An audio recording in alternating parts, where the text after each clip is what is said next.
Studio? Hello? All right, we're ready. Okay, I'd like to ask you some summing up questions before we end this interview. I guess. Got 18 minutes left. We're done the DVD. Okay. I'd like to ask you about you talked about social change early in your career. What do you think the contribution of The Young and Restless has been to that? Wow, that's a hard question. Well, I think we have done a number of stories. These may not necessarily be so much social change issues as, public awareness issues, public consciousness issues. We've consistently over the years, though, tried to do stories that bring issues that are important contemporaneously to public awareness. I mentioned that I was so struck with the early rape story in the early weeks of The Young and the Restless. That was an extremely powerful story, and Bill consulted with people from the Rape Crisis Center, and they actually wrote sessions with the young woman who had been raped. Ironically, the actor who played the rapist was Tony Geary, who has, of course, achieved huge success, and in fact, this year at the Emmys, a Best Actor nominee for General Hospital. But that was a very powerful story. We did a very, very powerful early breast cancer story, which was not only breast cancer awareness, but in which our character, which was Jennifer Brooks, did not want to follow the standard medical protocol of, you'll do a frozen section while I'm under, and if it's malignant, you'll remove the breast. She did not want to do that. And that was the standard medical thing at that time. You encountered enormous resistance from doctors if you did not want to do that. And we played the story where she refused to do it. And it was totally valid to refuse to do it, to still have a decision to make subsequently, and to know now in this day and age, that has changed a great deal. No, I think it's very rare, unless there's a suspected terribly serious situation. I think it's very rare that they will say, we're going to do a frozen section and then do a mastectomy, because there's so many choices. There's lumpectomy, there's partial breast removal, there's many more choices in terms of available medical solutions. And in a subsequent breast cancer story that we did within the last few years, we were able to address those issues. That was also at the time, we happened to be doing this story. This was just the total luck, if you want to call it luck. It was at that time that literature came out that, mammograms aren't really necessary, they don't really help, and somebody had reviewed the study, and da-da-da-da. And I was doing research at that time with the head of the Lynn Sage Breast Cancer Clinic here in Chicago at Northwestern Hospital. And, that info came out on a day I had an interview with her. And I said, what do you think? And she was very candid with me. And she said, we think we know how many lives we're saving by mammograms. We know this. And so we took a chance of continuing to, we said, we were very honest. We played both sides, but we had one of our characters say exactly what this woman had said. You can tell me that I don't need it, that women don't need these mammograms, but I can tell you that my wife wouldn't be alive if she hadn't had one. So it's not, these are not examples so much of social change as examples of social influence, I think. We did a huge story last year that, in fact, we're in a way sort of reprising with the death of Cassie, which was a result of teen drinking. It was not your typical teen drinking situation, but we were able to address issues of teen drinking and, really bring to the fore the fact that this is a huge issue, and that it only takes one mistake. There are just any number of issues of this nature that we have been able to bring out into the open and deal with. And rather than listing them, I'll try to respond in general to the question that, that what I've seen is a greater degree of openness. There's certainly much more openness about sexual topics, sexual matters. There is more openness now than there was about sexual preference. We haven't done a great deal with that on our show, in all honesty, but that I think is a realm. Just learning to accept the differences among people and learning to accept people for who they are is, I think, a huge message conveyed, a huge message that we in our genre have the potential to convey. Have any of the storylines ever come from your life, specifically? Well, that's interesting. When Bill used to be asked that question, he would say, no, never. And I always say, yes, all of them. Because both answers are probably true. In the literal sense, no, none of the specific stories have come directly from my life. In the larger global sense, many of the stories have elements of things that I have either lived or witnessed or have friends who have lived or experienced in their lives. So that's how I would answer the question. All these stories I feel are a part of me. One of the things you haven't asked, and so I'm going to tell you what the question is that people lots of times ask, because I love to answer this question. One of the questions that I'm most frequently asked is, what in your life, what in your academic career, what most enabled you to do this work? And the answer is academic debate. Academic debate, more than anything else in my life, enables me to do this work, because the effort of academic debate is to see things from all different perspectives, to be able to argue on either side of an issue. And that's exactly what we do in daytime.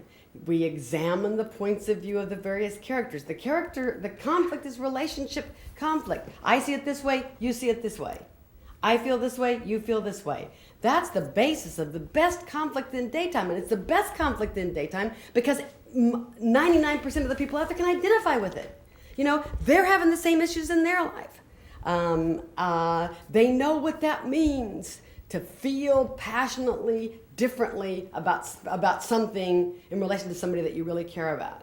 They know what that means. They know, they understand it. It's identifiable. And in the manner of conflict resolution, sometimes I think that is another way in which people learn from, grow from watching soap operas.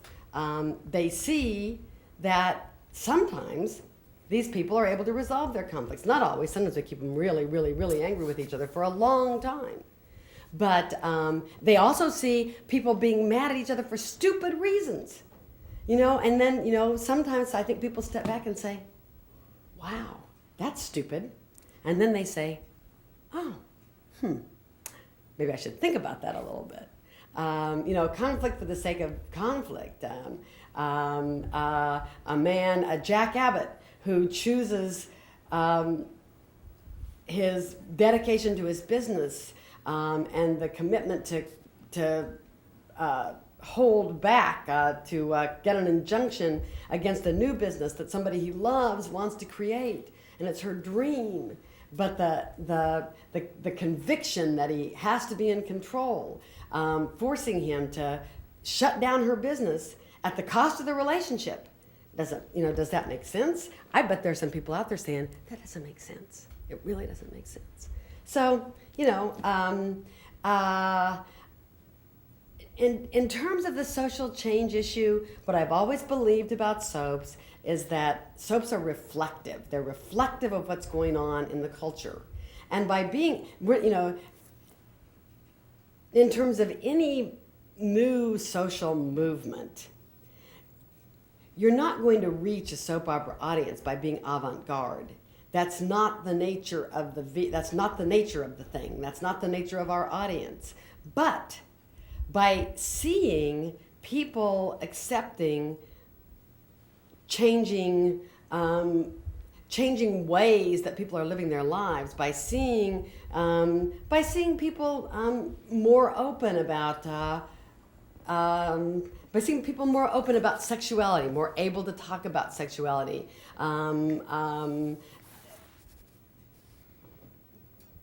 There is a transference from watching the soap opera and understanding and seeing that it's working in this social context that is so lifelike and so family-like, that it begins then to reflect back into the lives of the viewers.